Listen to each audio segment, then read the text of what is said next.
The thing is, it wasn't plugged in when it first spoke to me. I'm recording this at 3:53 a.m. because the broadcast had just ended, and I need to get this down while my hands are still steady enough to type. My name is David, and for the past 6 months I've been receiving radio transmissions from my dead grandfather. It all started 3 days after his funeral. I was clearing out his apartment when I found the Philco Model 90 he restored in his workshop. A 1931 cathedral radio with intricate woodwork and brass fixtures. Grandpa Joe had spent 2 years bringing it back to life, claiming it could pick up stations from across the continent on clear nights. The thing is, it wasn't plugged in when it first spoke to me. I was wrapping in a newspaper when the static erupted from the cloth speaker grill. Not unusual for old electronic radios, except this radio had no power source. The static resolved into a voice, gravelly, familiar, speaking words that made my blood freeze. "Davy, you found my workshop key yet?" Only Grandpa Joe called me Davy. And yes, I've been looking for his workshop key for 3 days. I jerked backward, knocking over a box of his tools. When I looked again, the radio sat silent, innocent as any piece of antique furniture. I convinced myself that it was stress, grief playing tricks on my mind, old buildings having strange acoustics. Neighbors had radios, rational explanations, but rationality crumbled the next night. I brought the radio home and placed it on my dining room table, still unplugged, by the way. At exactly 11:43 p.m., it crackled to life again. This time, the voice was even clearer than the night before. "Do you remember the story about the fisherman's radio, Davy?" I did remember. When I was 8, Grandpa Joe had told me about a commercial fisherman who claimed his ship's radio picked up transmissions from vessels that had sunk decades earlier. "Sometimes," he said, "radios just don't receive signals from across distance. They can receive them from across time." Well, that's when I started recording. Over the next month, I documented 47 separate broadcasts. The pattern was always the same. 11:43 p.m., lasting exactly 13 minutes, ending abruptly with 3 sharp bursts of static. I consulted electrical engineers who examined the radio circuitry. Completely dead. No power supply possible. I contacted paranormal investigators who found no electromagnetic anomalies. The content of the broadcast defied explanation. Grandpa Joe would share memories I'd forgotten, answer questions I'd only thought, provide details about family history I'd never heard.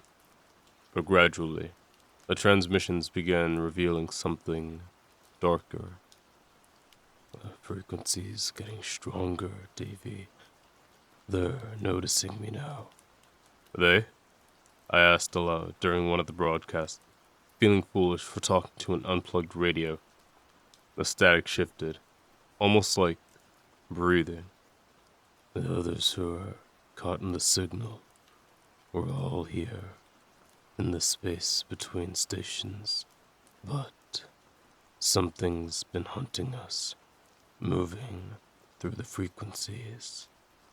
I began researching that radio's history. The Philco Model 90 had belonged to a family in Pennsylvania before Grandpa Joe acquired it. The original owner, Harold Brennan, had been found dead beside the radio in 1973, apparently of natural causes. Before that, it had passed through 6 different owners between 1931 and 1950. So I tracked down records for all of them. Every single owner had died while listening to late-night broadcasts. The revelation came during broadcast number 48. Grandpa Joe's voice, carrying an urgency I've never heard before. "Davy, you need to understand. I didn't just restore this radio, I became part of it. The frequencies there, like a web, and anyone who tunes in too long gets trapped in the signal. But there's something else here with us, something that's been feeding on the trapped voices. The static grew louder, almost aggressive. Through the white noise, I heard other voices, faint, desperate, speaking in languages I didn't recognize. And beneath them all, something else. A sound like breathing, but wrong. Too deep, too rhythmic, as if something vast was drawing breath through the radio speaker. It's been using us as bait, Grandpa Joe continued, his voice fading. Every owner who listens long enough gets pulled in. But that's not the real purpose. The radio's an anchor point. It's been trying to break through into your world, and each trapped voice makes it stronger. That's when I understood. The 47 broadcasts weren't just messages from Grandpa Joe. They were feeding sessions. Each transmission was strengthening whatever lurked within the frequencies, and I'd been helping it by listening, by recording, by believing. Davy, you have to destroy it. Not just unplug it. Destroy it completely. But you need to know something first. His voice was barely audible by now.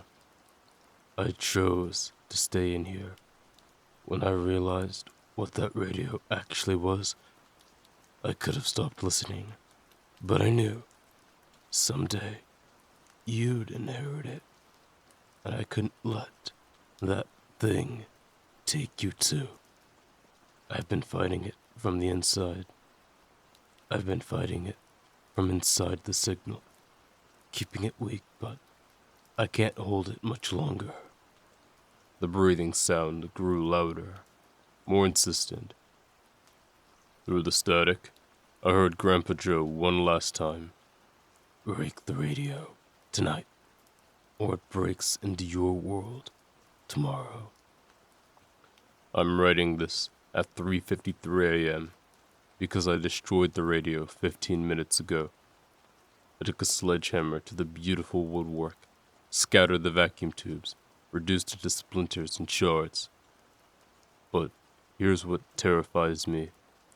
When the wood cracked open, there was a moment of perfect silence. And then, just before the final pieces hit the floor, I heard something escape. Not exactly a sound, but the absence of sound, like reality itself holding its breath. My neighbor's radio is playing now, 3 houses down. Same station, same static pattern, and I think I can hear its breathing, learning the rhythm of this new frequency, preparing for broadcast number 49. Some signals never truly die. They just find new radios to call home. If you inherited an old radio recently, and it's been acting strange, don't listen to the late night broadcasts. Unplug it. Better yet, destroy it. Completely. Because they're always listening for new voices to join their frequencies.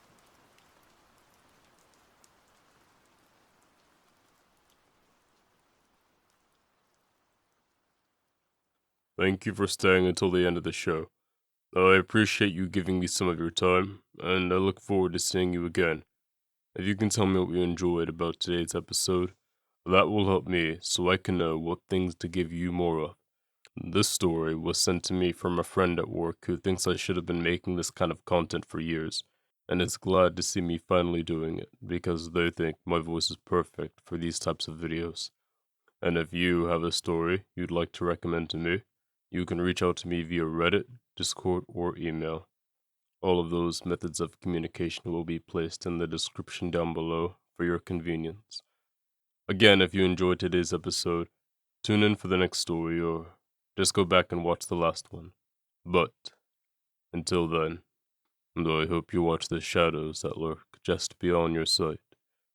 Thank you for listening, and to all, a good night.